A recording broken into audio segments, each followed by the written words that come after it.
Well, ladies and gentlemen, I know one of the things that a lot of you guys ask for when you play mech-based games is for trans mechs, right? Like I know like for Mechwarrior, one of the biggest requests people had was to see a trans mech. Well, guess what? Now you have that, ladies and gentlemen. Even companies, even games like Mechwarrior is going woke. Yes, not just Warhammer 40k. Apparently Mechwarrior is going woke, and our friend Grooms is calling out this god-awful behavior. I want you to get mad.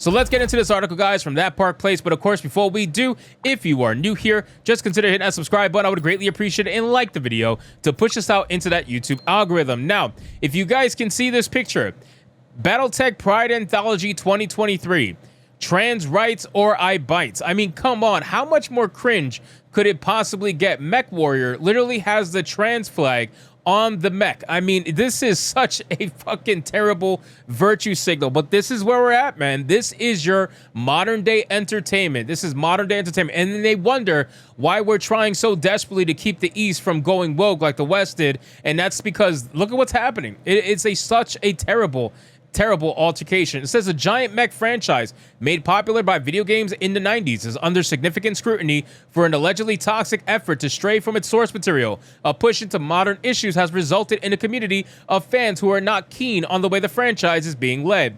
Now, we've been saying this time and time again, okay?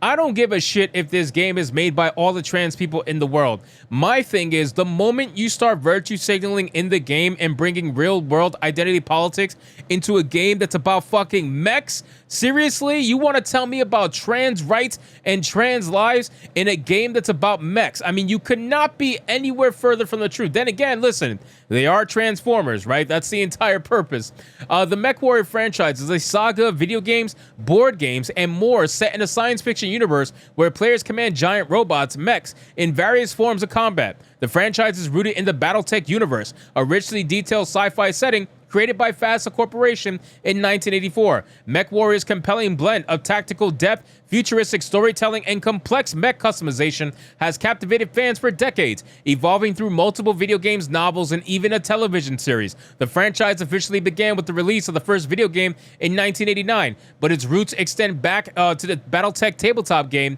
Battletech provided a detailed universe complete with its own lore encompassing feudal political structures, interstellar warfare, and the Mechwarrior pilots who piloted the enormous Battletechs. The game was set in the 31st century and featured a galaxy-wide conflict involving noble houses and mercenary corporations fighting for supremacy using these massive mechanical war machines. Now, imagine everything you just read. Everything you just read and how awesome that sounds, right? In-world politics, in-world great story building. It's been around since the 80s. You got a nice established lore. Imagine all of that, and then you got to here. Right? Imagine all of that you just read, and now you got to here, where you have the transgender symbol on the forehead of the fucking mech, where you got trans rights or I bites sloganed on the cheek, where you got the trans flag sloganed on the other cheek. I mean, this is a hard fall from grace, ladies and gentlemen, and it just goes to show that DEI will absolutely ruin everything, and I mean everything that they touch.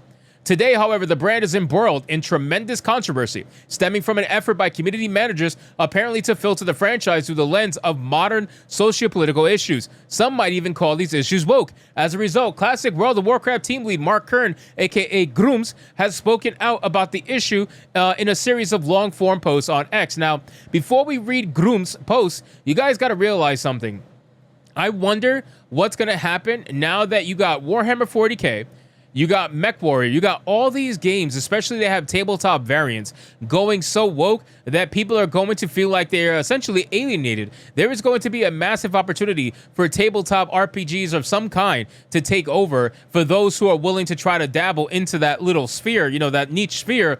I think this is the time, right, where fans are feeling alienated. Look at the American comic book industry. That's the reason why the Rippaverse was so successful. It's because it jumped on an open segment of the market that was left open by mainstream that said, hey, you know what? We don't care about modern, we don't care about a current comic book readers. We only care about the modern audience. That's the one we're going for. Even though the modern audience doesn't exist and the modern audience is just investors, yeah, we're going for them. We don't care about the audience that we had for the last 30 years. Who cares about that? 40-year-old audience? Who cares? That's small. Let's go for the modern audience. So it's the same thing with these tabletop games. It's only a matter of time before someone takes their place and picks up the money that they're purposefully leaving on the table. So Groom says, yesterday, Battletech publisher Catalyst Game Lab community managers freak out and mass block many Battletech fans, including drive-thru RPG creator and Utter Pops, in a blind rage. This is a sad tale of Battletech's descent into madness. Well, isn't that everybody? Isn't that every single community manager in gaming right now? It's all basically a sad tale of them descending into madness. It says firing conservative authors, defending violent woke contributors, defending doxing contractors, hostile takeover of the Battletech subreddit, takeover of the demo team Discord, woke community manager running amok. Thanks to Mage Leader and Razorfist for their insights and permission to post screen caps of their videos as we dive into this dumpster fire in the Battletech community. The controversies in Battletech were reignited when emails with Catalyst Labs customer support team leaked. I spoke to community members who said that former Battletech author and demo team member Robin, who goes by Valk, had been threatening people for the past year, including gun violence, and by doxing a community member by posting a Google map of their home. The email was sent by someone concerned with this behavior. Dude, that is disgusting behavior, man. Like, if you are so ingrained in your ideology that you cannot handle people disagreeing with you, that you have to dox them, you are probably the most pathetic person on the planet Earth. I mean, I don't really think it gets much weaker than that in terms of your argument. Your argument holds zero water. If you start doxing people, attacking people, and threatening them with gun violence, I mean, you are weak. You are weak. I don't think it gets weaker than that.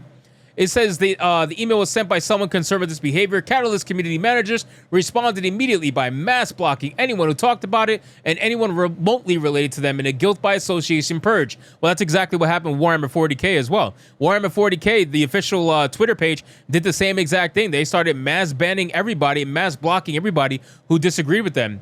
No one has any idea why Catalyst initiated a purge, but it wasn't there first, and it hit many innocent non-participants like Otter Pops. Otter Pops immediately withdrew all his support for Battletech, including over 160 podcasts and game design material. Catalyst seems to be actively trying to hide any involvement with the former contractor and is silencing anyone talking about it. But the story goes back much further, as the community has been on fire with complaints about Catalyst's extreme left-leaning politics for the past year. Catalyst is the current licensor of the Battletech tabletop game owned by Topps, which they licensed in 2007. Original team members for Battletech, such as authors Mike Stackpole and Blaine Pardoe, generated excitement as they joined Catalyst to continue the legacy. But the authors were at odds, as Mike is left-leaning while Blaine is a conservative, both active in politics on social media. And that's the problem.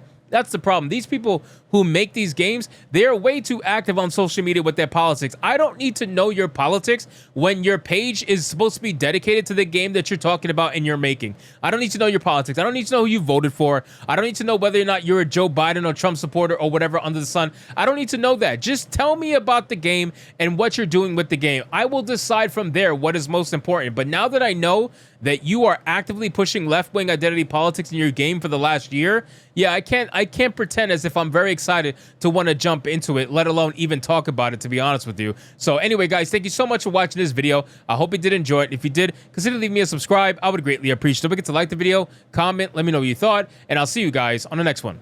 Hypnotic out. I'm as mad as hell, and I'm not gonna take this anymore!